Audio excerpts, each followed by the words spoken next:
The story we're going to begin reading is called The Gold Bug. It is a famous short story written by Edgar Allan Poe. Today we are only going to go through the first part of the story. I'm going to read it. You can follow along on the screen. And your worksheet will be related to this part of the story. Again, it is Edgar Allan Poe collection, The Gold Bug, and it is retold by Richard Yancey. There's 4 parts to the story. The first part we're reading today is Wolf. And there is Wolf. One day I was hiking alone on Sullivan's Island. Sullivan's Island is near the coast of South Carolina. I had just stopped for a rest when I heard someone shouting, "Wolf! Wolf! Wolf!" I could hear an animal crashing through the bushes nearby. I quickly looked for a tree to climb, but there was no trees. And then a huge gray animal landed on my chest. I fell to the ground. I thought that I was going to be killed. Then I heard 2 men laughing. I was scared and angry at the same time. How could they laugh when I was going to die? Well, I didn't die because the huge gray animal wasn't a wolf at all. It was just a big dog.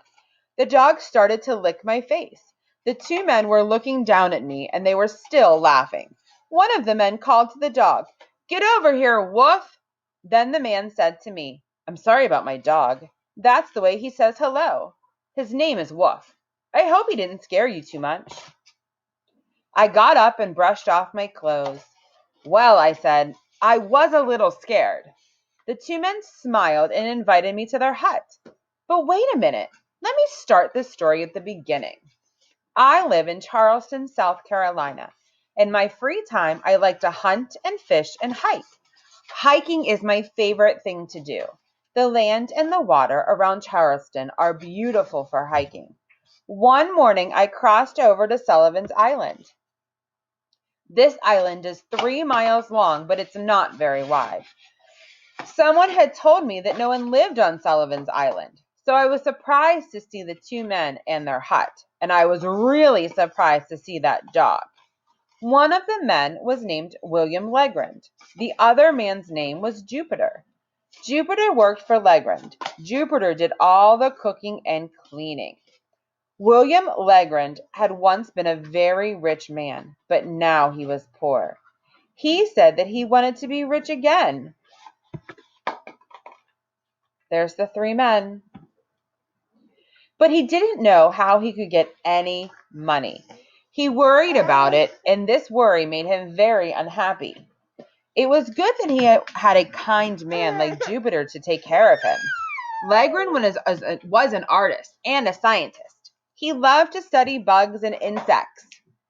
He showed me his collection of rare insects.